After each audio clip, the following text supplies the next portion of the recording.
Hughes and members of the committee. My name is Robert Garza. I'm in strong support of SJR 27, which promotes vital reforms to the SCJC. The amendment is not just necessary, it is urgent.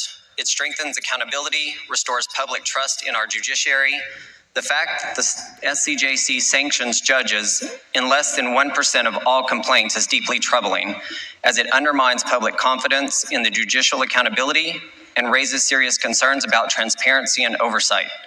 Such an exceedingly low sanction rate suggests either a systemic failure to take complaints seriously or inherent bias in favor of shielding judges from scrutiny, both which compromise the integrity of the judiciary.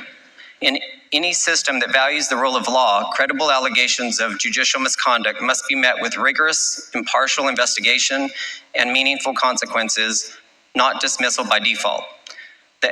Under SJR 27, the Commission's new structure includes judges, attorneys, and 7 citizens, ensuring no single group holds undue influence. The balanced composition promotes diversity, independence, and fairness in judicial oversight.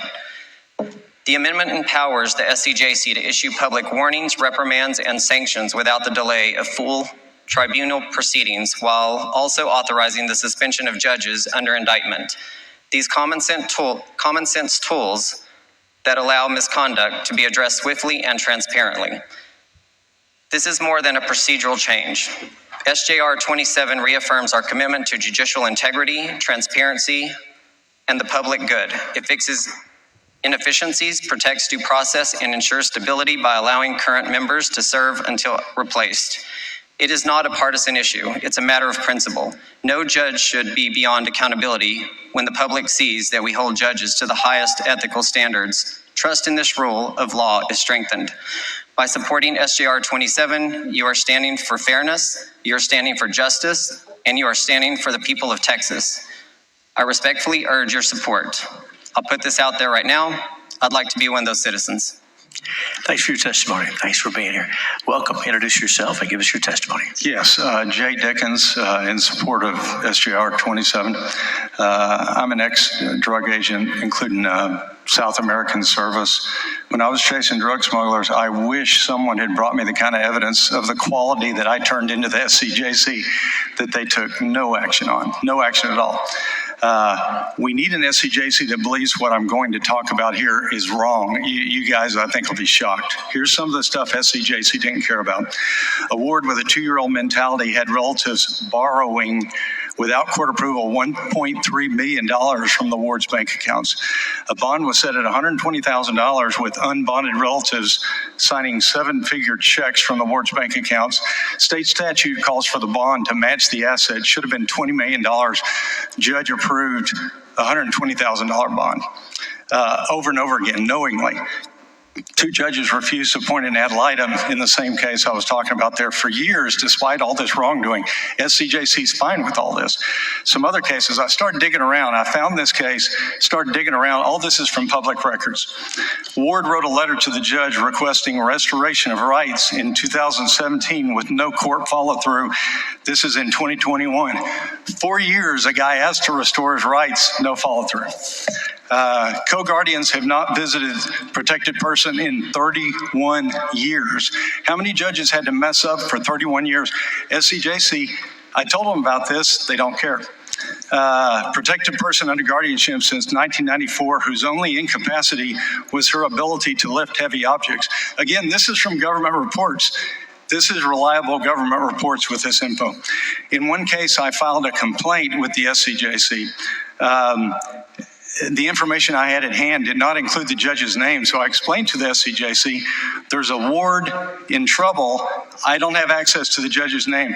Here's the government office you can call to get the judge's name.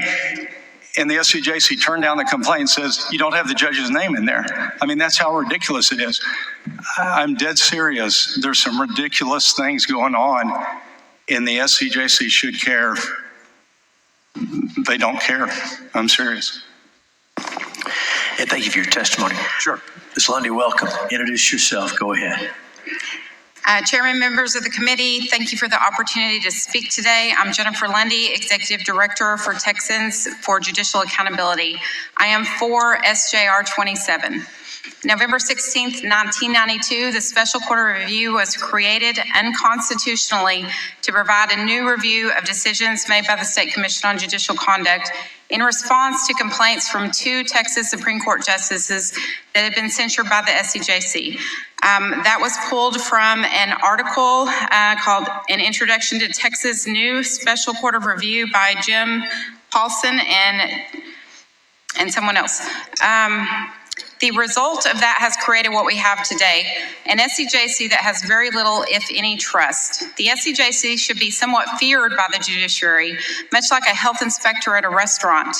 They should have audio and video access, or at the very least, free access to transcripts.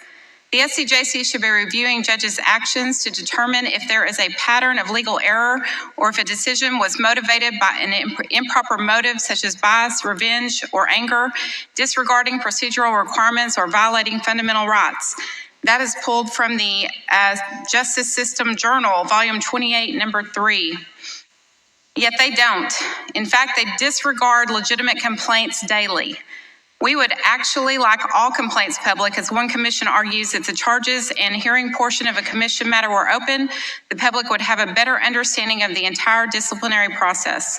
So here we are asking for multiple bills to be created to address these issues, and this is definitely one of them.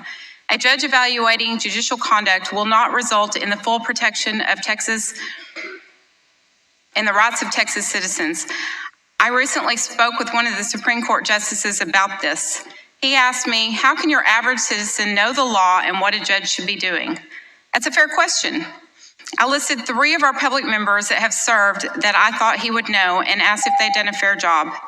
He said, yes, of course you need judges on the commission to help with the legal aspect of it, but I will tell you, what we have seen are not legal issues. They are downright crooked people who have improper motives. They are violating fundamental rights, and they are ruining the name of our good judges. The SCJC Commission is blatantly disregarding the fundamental rights of the people by denying them, and we need change. And thank you for your testimony. Welcome. Introduce yourself and go ahead. Thank you. My name is Patrick Tudor. I'm here in support of SJR 27. I'm a combat veteran. I was a police officer for 8 years. I've seen combat and have awards for chasing bad guys down dark alleys. But nothing is as terrifying as entering a tyrannical court system where you have no rights and judges ignore the law. The foundation of a free country is to be considered innocent until proven guilty. The burden of proof never leaves the state's table. I've been in family court for 3 years now with court orders that do not exist. Fundamental rights are ignored as a matter of habit and practice. I've been the recipient of 9 and counting false CPS reports, and no matter how many times I'm cleared, the judges ignore the laws, and my children are suffering. We've seen the destruction of the nuclear family in this country with judges at the helm. Attorneys donate to judges' campaigns, and judges ignore crimes committed by attorneys in their courts and commit crimes themselves.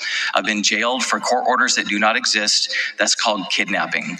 For not being able to pay nearly $8,000 a month in child support and spousal support that the judge ignored the law on and didn't set according to AG rules. I was denied an attorney 4 times in jail.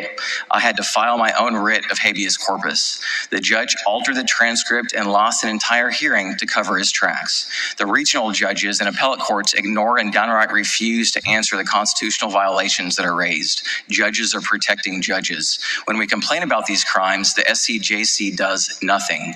In January, I removed my case to federal court for these civil rights violations. While filing paperwork with the federal court, I learned I'm on a federal watch list for petitioning my government for a redress of grievances. The Texas Constitution gives our representatives the power to impeach and remove judges that violate their oath of office. Our representatives have had numerous criminal complaints sent to them and are also not acknowledging those complaints. I fought for this country overseas only to come home and realize the biggest threat to our nation is the judiciary that is no longer operating within its constitutional restraints. We need oversight and accountability for the judiciary. We do not elect kings. Judges must obey the Constitution and the law, and we need you, our elected representatives, to hold them accountable to their oath. Thank you.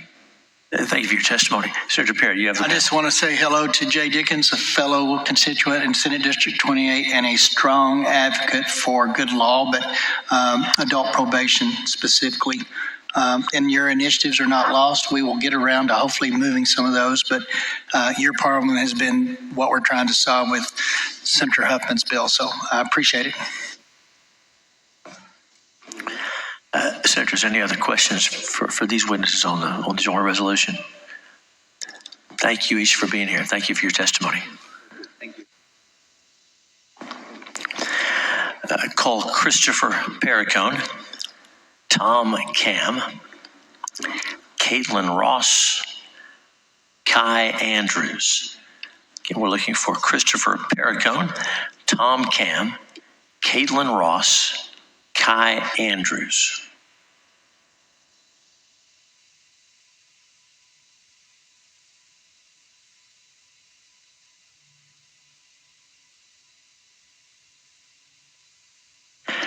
All right, we'll begin on my left, your right. When you're ready, introduce yourself, give us your testimony. Yes, sir. My name is Christopher Perricone. I am strongly in support of SJR 27. Many attorneys refer to the district family courts and courts in particular as the Wild West.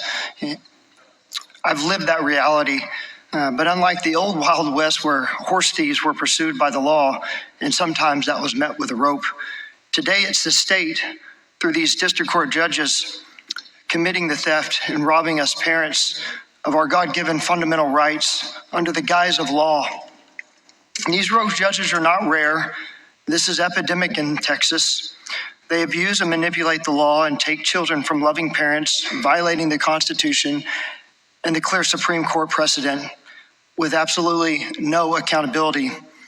To put an exclamation point on it, there's been 27,000 reports since the SJC was created in 1965.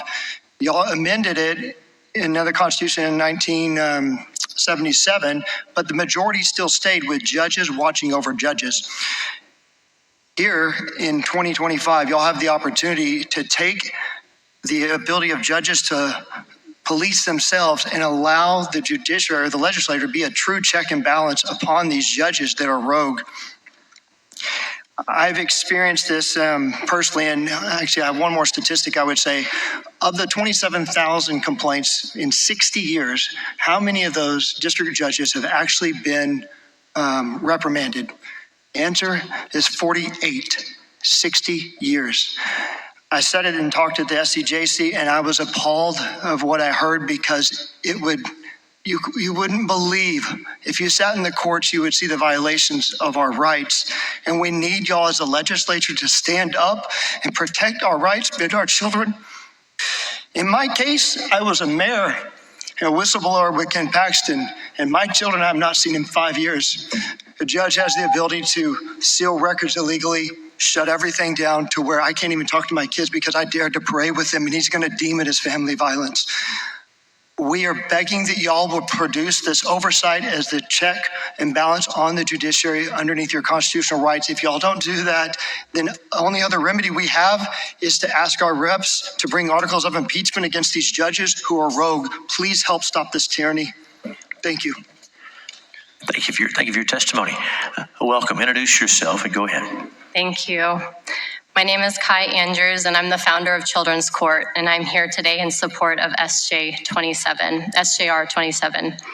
I'm here first as a mother who has lived the devastating reality of unchecked judicial power, and as an advocate voice for those too afraid to speak because they've seen what this system does to people like me. Family court isn't broken, it's just abusive. It shatters family, bankrupts parents, traumatizes children, and silences those who dare to speak because there is no oversight and judges continue to abuse their discretion. The system rules through fear, obey, or risk losing your children or going to jail, even if it means handing them over to an abuser, and even when orders violate our most constitutional, fundamental rights and basic human decency. That's what happened to me in Bell County's 169th District Court. I filed judicial notices documenting my judge's violation of laws and codes. I gave her a chance to do the right thing and remedy the situation. Instead, she retaliated and refused to hear my motions, ignored evidence, and sentenced me to 6 months in jail, another violation of my rights. The Texas Supreme Court granted a writ of habeas corpus and released me. But the message was clear. I was being punished for standing up for our rights and for my daughter Eden, who is now the casualty of this war. Our children are the casualties. I filed a complaint with the SCJC, the agency that's supposed to stop this. What did they do? Nothing. No investigation, no accountability. And I know a dozen other parents who have faced just this same judge, the same retaliation, especially when the opposing attorney is her friend or a top campaign donor. And a 1% oversight that we've talked about is unacceptable. We've entrusted judges to protect families, but when they become the abusers, who protects us? Our only remedy, an appeal that takes possibly years, only to return to the same courtroom. The damage is done.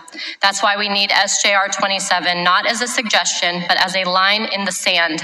This bill gives back power to the people to finally hold judges accountable for their abusive actions that destroy lives and harm children. My pain has led me to purpose. I founded Children's Court because I've seen enough. There is no family in family court, but we are building something better, a future where truth protects children, not power, and it can start with this bill. Pass SJR 27. The people are watching. We are rising, and we will not stop until this system belongs to the people again. Thank you. Thank you for your testimony. Welcome. Introduce yourself and go ahead. Hi, thank y'all for having me here. My name is Caitlin Ross, and I am here in favor of SJR 27. I have seen firsthand how the systems meant to protect the citizens can fail. My daughter is only 6, and her nightmare began when she was 2.5 years old. It has not ended yet. Blunt force trauma, blackened ears, bite marks to her face, signs, symptoms, and outcries of strangulation and asphyxiation. And to quote the forensic nurse, over 40 injuries to every plane of her head and her body, consistent with child abuse. This describes just one incident that she has been through. And yet I am here fighting a wall of silence and inaction. The SCJC is supposed to hold judges accountable, but it doesn't. They sanction judges less than 1% of the time. My experience tells me that we need more regular people on that commission, and here's why. I can't trust a judiciary that protects itself. The unelected judge in my daughter's case has a long self-reported history with the attorney who represents those who hurt her.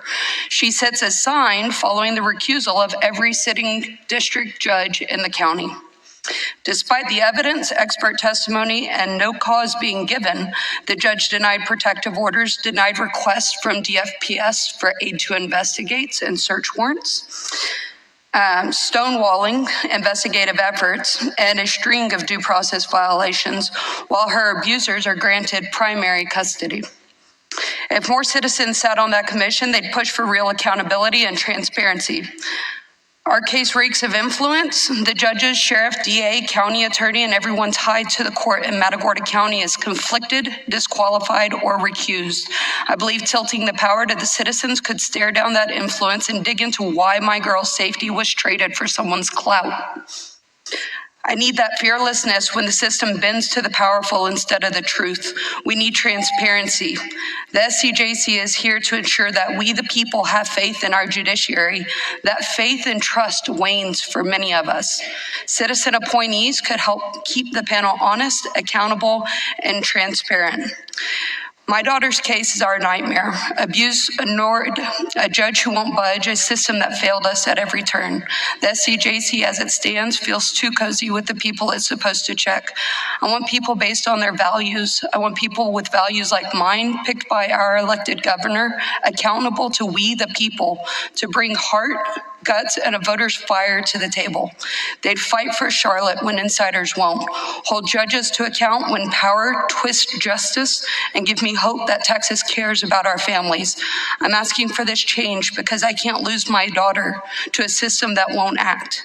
Please pass SJR 27. And thank you for your testimony. Senator, is there any questions for any of our witnesses on this panel? Senator Parker, you're recognized. Thank you, Mr. Chairman. I want to thank each of you for your testimony, for being here. very sorry for all you've experienced. And I know personally, I think this is a very important piece of legislation to put the balance of power properly where it needs to be. And I want to thank you for your courageousness, and thoughts and prayers with your daughter and your family. And thank you for being here today. Thank you. Thank you so much.